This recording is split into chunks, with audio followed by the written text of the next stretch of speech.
说起宇航员这个职业，各位会用怎样的词来形容呢？民族英雄、崇高、敬佩。能够做宇航员的人，我相信在身心品格方面应该是万中挑一的。应该很少会有人把宇航员、三角恋、犯罪嫌疑人等词眼联系在一起吧？是的，没错，这个曾经意气风发的美国宇航员，最终却沦为了重罪指控的嫌疑人。事实证明，他过去有多风光，未来就有多狼狈。为绑架情敌，这名宇航员不惜身穿纸尿裤追赶1500公里，其中为了掩人耳目，他还特地乔装打扮了一番。当事情败露时，所有人都不敢相信一名优秀的宇航员竟然会做出如此疯狂的举动来自毁前程。那么这中间又究竟发生了什么呢？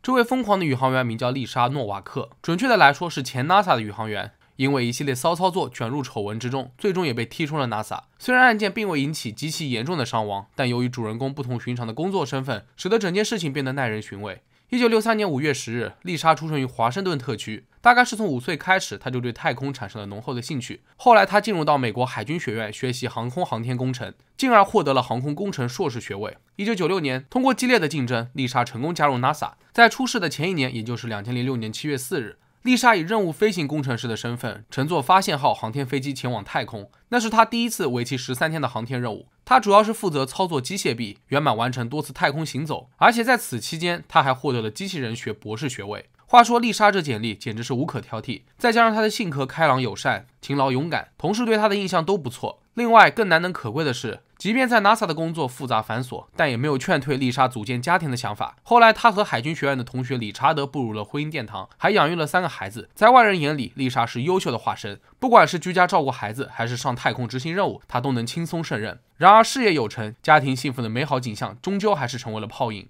事实上，大家都不知道的是，丽莎的婚姻早就出现了问题。大概是在2004年开始，同事威廉·奥弗莱因突然闯入了他的生活。他们每天都在一起训练，朝夕相处。虽然并没有同时进入太空，但已经成为了彼此生活当中不可缺少的人。2005年，威廉与妻子离婚，恢复了单身。而此时，丽莎与丈夫的关系也因各种琐碎的问题变得风雨飘摇，不得不考虑分居。就这样，丽莎便与威廉陷入了爱河，开始畅想属于他们的未来。如果一切都能顺利的进行下去，对这几位当事人来说似乎都是解脱。可就在2007年初，丽莎刚刚才与丈夫正式分居，竟然就发现了威廉不仅移情别恋，而且还打算甩了她。新女友名叫科林·希普曼，是一名年轻的空军上尉。威廉使出了浑身解数才把她追到手。不久后，威廉便向丽莎坦白，自己与科林已经约会了一段时间，准备建立明确的恋爱关系。而这意味着，在这段感情当中，丽莎是被踢出局了，他们只能重新做回朋友。坦白过后，威廉也坚信自己通知到位了，丽莎已经能够接受这一事实，便放心的谈起了恋爱。可事实证明，他太想当然了。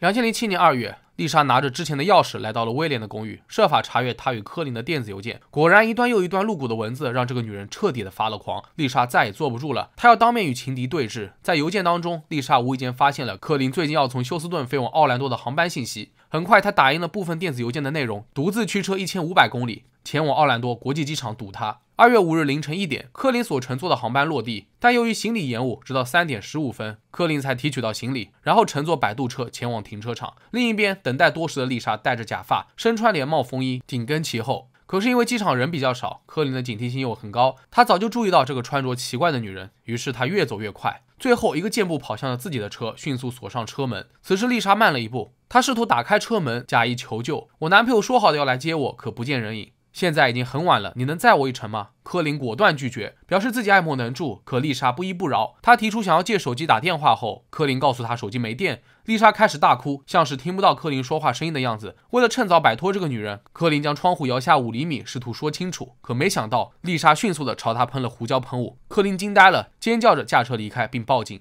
很快，警方赶到了现场，逮捕了丽莎。当时她正准备丢弃一个袋子，里面装有假发、上膛的 BB 枪、钢锤，还有一把10厘米长的巴克刀。当被问到这些东西的用处时，丽莎解释说，如果科林拒绝与她对话，自己就打算用 BB 枪来吓唬他。后来警方又在丽莎汽车里面发现了橡胶管、塑胶手套、纸尿裤以及一张存有奴役场景图像的电脑磁片。其实一开始没有人知道丽莎的身份。当警察把她的名字告诉科林后，回想到之前威廉曾经在床上喊错过名字，好像就是丽莎。经过求证，丽莎宇航员的身份这才浮出水面。离谱的是，比起自己被指控谋杀未遂和绑架的罪名，丽莎显然更在意是否能够与情敌面对面交谈，这让所有的人都意想不到。对于媒体而言，宇航员之间的三角恋得以曝光已是大瓜，现在居然还发展到千里追踪的地步，实在是炸裂。就这样，这一丑闻被曝光在了聚光灯下，全国范围内都引起了巨大的关注。堂堂宇航员、航天英雄竟然做出如此疯狂的举动，在当时有很多深夜脱口秀节目更是以此作梗，引得观众爆笑。人们也开始怀疑 NASA 选拔宇航员的标准是否存在缺陷。总之，这件事情使得 NASA 丢尽了颜面。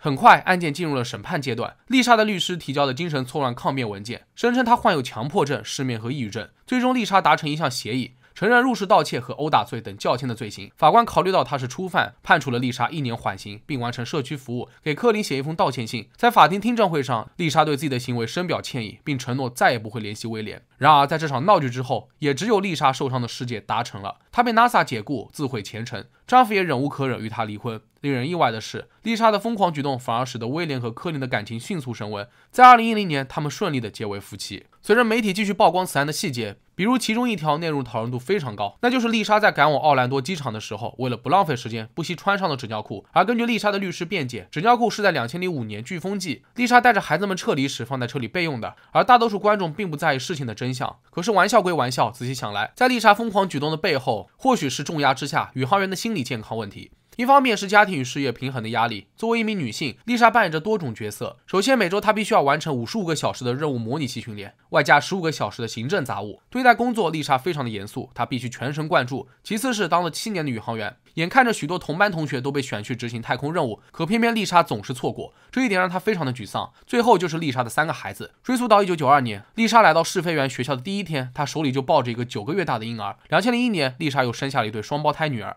当时她的丈夫在任务控制中心工作，虽然2个人的工作都非常的忙碌，但偶尔还会举行派对，邀请朋友们来家玩。在外人眼里，丽莎既热爱生活，工作当中又充满精力，实在是令人佩服。但事实上，能同时兼顾好母亲和宇航员身份的女性并不多，而且在此过程中，丽莎还经历了一段丈夫被外派出国的日子，简直是孤立无援。另一方面，在2003年2月1日的时候，美国哥伦比亚号航天飞机发生了灾难性的爆炸事故，丽莎失去了3位同学，其中1位还是与她最亲密的朋友劳雷尔。事故发生后，丽莎被分配到劳雷尔家族担任伤亡援助官，她帮助昔日好友处理了一部分事务。最关键的是，劳雷尔也有一个年幼的儿子，丽莎细心照料了他好几个月，同时也设法安慰劳雷尔的家人。目睹好朋友家的遭遇，丽莎不仅开始担忧起自己的家庭与工作，压力从4面8方袭来，搞得她每天都睡不好觉，几经崩溃。实际上，许多与丽莎关系密切的人都认为，哥伦比亚号航天飞机灾难是压垮她精神的重要原因。事实证明，面对太空任务的高压环境，在个人理想、职业操守、家庭责任等多方面复杂的因素作用下，势必会给宇航员造成巨大的精神和情感压力。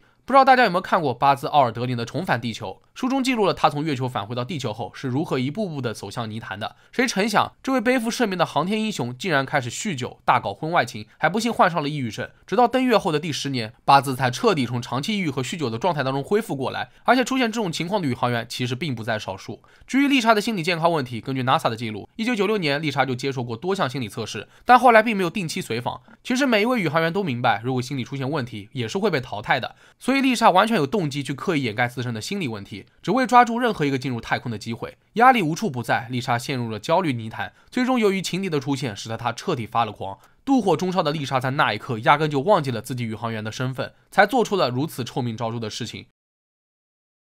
那好了，本期视频到这就结束了。各位觉得丽莎疯狂背后的真正原因是什么呢？可以在评论区下方留言。如果你觉得视频做得还不错的话，也别忘了点赞、收藏和关注。我是正正，咱们下期视频再见吧。